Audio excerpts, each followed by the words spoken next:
Hello students, welcome to AD study unit 6। और आज हम अपनी वीडियो का अगला पार्ट शुरू करने जा रहे हैं। जैसे कि आप लोगों को पता है कि हम ईश वन वर्ड हिस्ट्री सेकंड कर रहे हैं और काफ़ी सारे क्वेश्चन हम कर चुके हैं। आई होप कि आप लोगों को अच्छे से समझ में आ रहे होंगे सारे के सारे क्वेश्चंस। कोई भी डाउट हो आप मुझे कमेंट कर सकते हैं, मेल कर सकते हैं, ठीक है। तो अभी हम अपने क्वेश्चन की तरफ बढ़ते हैं। जो हम अगला क्वेश्चन करेंगे आज, हमारा क्वेश्चन है बेटा, मानव अधिकार के आधार पर नए सामाजिक आंदोलन की उपलब्धि और विफलता का महत्वपूर्ण मूल्यांकन कीजिए। सिंपल सा पूछा है। जो मानव अधिकार है उसके जो सामाजिक आंदोलन हुए थे उसकी विफलता के बारे में बताना है और उपलब्धि के बारे में बताना है। विफलता और उपलब्धि, ठीक है। देखिए, मानव अधिकारों की संकल्पना। मानव अधिकार वे अधिकार हैं जो व्यक्ति को उसके मानवीय गुणों के कारण प्राप्त होते हैं। यानी कि अगर कोई मानव है तो उसको मानवीय जो मानव अधिकार है वो मिलेंगे ही। नागरिक, राजनीतिक तथा सामाजिक आर्थिक अधिकार व्यक्ति के किसी राज्य विशेष का नागरिक होने के कारण प्राप्त होते हैं। यानी कि जो ये सारे अधिकार होते हैं, नागरिक, राजनीतिक, सामाजिक, आर्थिक, वो व्यक्ति को कब प्रदान होते हैं? जब वह किसी विशेष राज्य या देश का नागरिक होता है। लेकिन जो मानव अधिकार होते हैं वो उसके मानव होने की वजह से ही उसको प्राप्त होते हैं, क्योंकि वो मानव है इसलिए उसको मानव अधिकार प्राप्त होंगे। देखिए, अभी कॉन्सेप्ट जो आपको क्लियर हो जाएगा, हम पूरा पढ़ देती हूँ पहले। देखिए, परंतु मानव अधिकारों का निर्धारण इस स्थिति से नहीं होता। अतः मानव अधिकारों का क्षेत्र बहुत व्यापक है। मानव अधिकार राजनीतिक, नागरिक तथा सामाजिक आर्थिक अधिकारों के विस्तार तथा प्रावधानों के लिए मानकों का निर्माण करते हैं। जहां व्यक्ति के राजनीतिक, नागरिक, सामाजिक, आर्थिक अधिकारों का विस्तार पूर्वक अध्ययन किया जाता है। मानव अधिकारों के अंतर्गत व्यक्ति कुछ सहायता प्राप्त करने की आशा कर सकता है, जैसे एक विदेशी, एक शरणार्थी, युद्ध कैदी या एक घोषित अपराधी को साधारण अधिकार प्राप्त नहीं होते हैं, परंतु उसे मानव अधिकार प्राप्त होते हैं। देखिए बच्चा, मैं आप लोगों को मानव अधिकार और नागरिक अधिकार के अंदर अंतर बता देती हूँ। जो नागरिक अधिकार होते हैं वो हमें किसी विशेष देश के नागरिक होने का, सिटीजन होने का जो है वो प्रमाण देते हैं। यानी कि जब हम किसी देश के नागरिक होते हैं तब हमें नागरिक अधिकार प्राप्त होते हैं।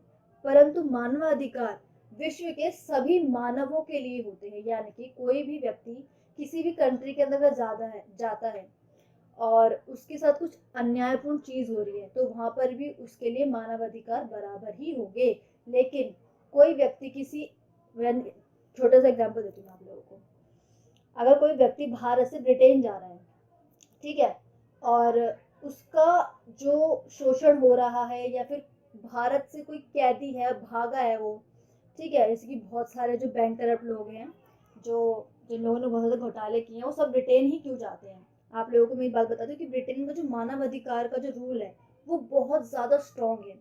वो लोग कुछ भी ऐसा अमानवीय चीज जो है वो किसी व्यक्ति के साथ नहीं करने देते। इसलिए जो भी लोग होते हैं मोस्टली जो बैंक को लूट कर जाते हैं, मोस्टली ब्रिटेन में ही जाते हैं। यही कारण है उसका। तो उससे क्या होता है ना, जो मानव अधिकार है वो संपूर्ण विश्व के मानवों के लिए होता है, लेकिन नागरिक अधिकार किसी विशेष देश के नागरिक को ही प्राप्त होता है, ठीक है। देखिए, आगे बढ़ते हैं। आई होप को समझ में आ गया होगा आपको। कोई भी डाउट हो तो आप मुझे कमेंट कर सकते हैं। मानव अधिकारों का उदय एवं उदय पढ़ेंगे। द्वितीय विश्व युद्ध के बाद समस्त विश्व के लिए मानव अधिकारों की समस्या एक गंभीर चिंता का विषय बनकर उभरी। यूरेनबर्ग ट्रायल 1940 में कुछ जर्मन नाजियों को युद्ध अपराध के अंतर्गत मानवता के विरुद्ध अपराध का दोषी घोषित किया गया। यहूदियों तथा उनके देश पर की गई अत्यधिक पाशविक और अमानवीय क्रूरता को मानवता के विरुद्ध अपराध माना गया। यह कार्य उस मान्यता पर आधारित था कि मानव अधिकार सभी के लिए हैं। यह अधिकार किसी भी राष्ट्र के ऊपर हैं तथा इन अधिकारों के हनन को मानवता के विरुद्ध अपराध समझा जाएगा। देखिए, 1948 में यूएन ने मानव अधिकारों की विस्तृत सूची जारी की, जिसे मानव अधिकार का घोषणा पत्र के नाम से जाना जाता है। यह परामर्श दिया गया कि इसके सदस्य राष्ट्र इन अधिकारों को अपने देशों में स्कूलों और अन्य शैक्षिक संस्थाओं पर, शैक्षिक संस्था होता है फिर एजुकेशन मिलता है, में मुख्य रूप से व्यापक प्रसिद्धि प्रदान करें। यह घोषणा पत्र एक स्वतंत्र, लोकतांत्रिक और कल्याणकारी राज्य के निर्माण के लिए सर्वाधिक उपयुक्त है। यह मानव अधिकारों की योजना को साकार रूप प्रदान करता है। बहुत ही इजी लैंग्वेज है बच्चा। आगे बढ़ते हैं। सामाजिक आंदोलन की उपलब्धि व विफलता। क्वेश्चन में ये पूछा ना हमसे। देखिए, आधुनिक अवधारणा। मानव अधिकार की अवधारणा को एक आधुनिक अवधारणा कहा जा सकता है। संयुक्त राष्ट्र संघ द्वारा 1948 में मानवीय अधिकारों की एक सार्वभौमिक घोषणा की गई। इस घोषणा के द्वारा राजनीतिक गतिविधियों पर व्यापक प्रभाव पड़ा, जैसे कि नागरिक अधिकारों को लेकर आंदोलन हुए। सोवियत संघ और जनवादी चीन में प्रजातंत्र और नागरिक अधिकारों के लिए आंदोलन हुए। लैटिन अमेरिका में सैनिक शासकों के विरुद्ध आंदोलन हुए तथा यूरोप में चार्टर 77 के विरुद्ध आंदोलन हुए।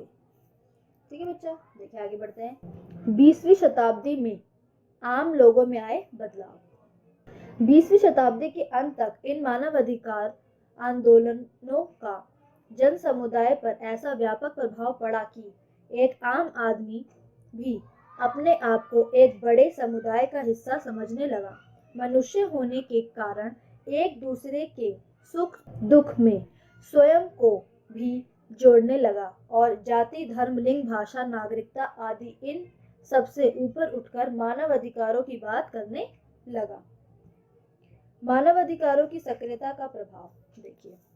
द्वितीय विश्व युद्ध के बाद कई तरह के हित समूहों द्वारा मानव अधिकारों को लेकर आंदोलन किए गए, जिनमें नारीवादी आंदोलन और अफ्रीकी अमेरिकन लोगों के लिए नागरिक अधिकारों से संबंधित सामाजिक आंदोलन प्रमुख हैं।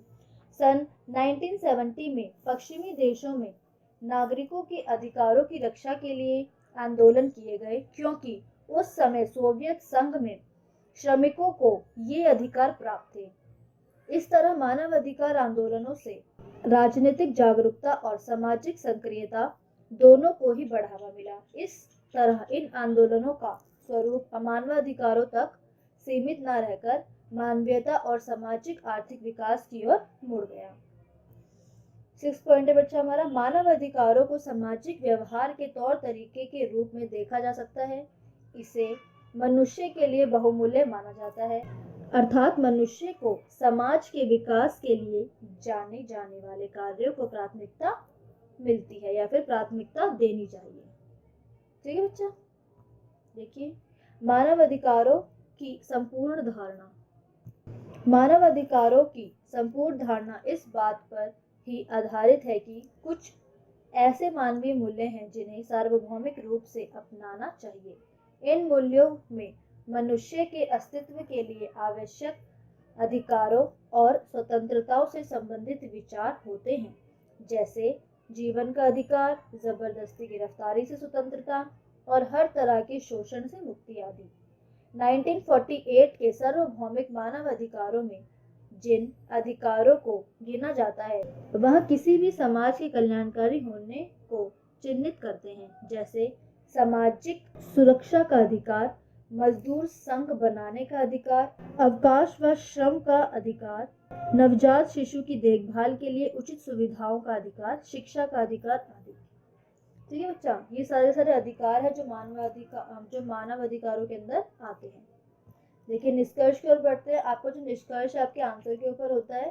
कोई पॉइंट मिस कर देते हैं, आप निष्कर्ष के अंदर लिख दीजिए, उसको हाईलाइट कर दीजिए, ब्लैक पेन से कर दीजिए, फिर अंडरलाइन कर दीजिए या फिर इन्वर्टेड कॉमा के अंदर डाल दीजिए। उसको ब्रैकेट में भी डाल सकते हैं, बट ब्रैकेट की बात अलग होती है। इन्वर्टेड कॉमा में डाल सकते हैं आप अपने किसी मेन पॉइंट में जिसको आप बताना चाहते हैं कि हाँ भाई टीचर इस पॉइंट को देखिए, ये इंपॉर्टेंट पॉइंट है हमारा। और दूसरी बात, जो भी आप अपने आंसर के अंदर लिखते हैं उसका निचोड़ निष्कर्ष कहलाता है। ठीक है बच्चा, तो अब हर दो लाइन अगर हर वाले किसी भी पॉइंट के अंदर से उठा के और निष्कर्ष में डाल देते हैं वो भी ठीक होता है, बट अगर प्रॉपर निष्कर्ष लिखना है अपना तो हर एक चीज को अगर आप ध्यान से पढ़ते हैं, समझते हैं, तो ही आप निष्कर्ष लिख सकते हैं कि आपने पूरे आंसर के अंदर क्या लिखा है। ठीक है, मैं यहाँ पे निष्कर्ष नहीं लिखवा रही हूँ, निष्कर्ष अपना खुद लिखिएगा। कोई डाउट हो तो आप मुझसे पूछ सकते हैं, आप मुझे मेल कर सकते हैं, कमेंट कर सकते हैं। मेरी वीडियो को लाइक करें, मेरे चैनल को सब्सक्राइब करें और मेरी आने वाली वीडियो की नोटिफिकेशन पाने के लिए बेल आइकन पर जरूर क्लिक कीजिए बच्चा। कोई भी डाउट हो कमेंट कीजिए मुझे। आई होप आप लोगों को मेरी वीडियो पसंद आ रही होगी और आप अच्छे से पढ़ रहे होंगे।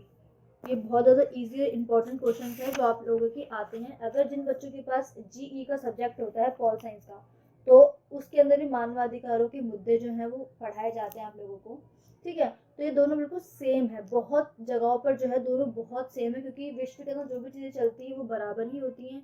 एक ही तरह के मुद्दे होते हैं, कुछ बदल तो जाएगा नहीं। फ़र्क इतना होता है कि उसके हिस्ट्री के अंदर हमें डेट्स वगैरह जो है वो प्रॉपर अच्छे से याद करनी होती है, और चीज़ें जो होती है बहुत लेंथी लिखना होता है हमें। बट पॉल साइंस के अंदर क्या होता है कि जो रिसर्चर्स होते हैं, जो लोग सोचते हैं, थिंकर्स होते हैं, हमें उनकी बुक्स और उनके नाम याद करने होते हैं, ठीक है। इतना ही फ़र्क होता है दोनों के अंदर। बाकी अगर आप आंसर के अंदर डेट लिखते हैं, अच्छे अच्छे वर्ड लिखते हैं, खुला खुला साफ साफ करते हैं, तो टीचर अपने आप मार्क्स दे देता है। तो नेक्स्ट वीडियो में मिलते हैं बच्चा। Thank you.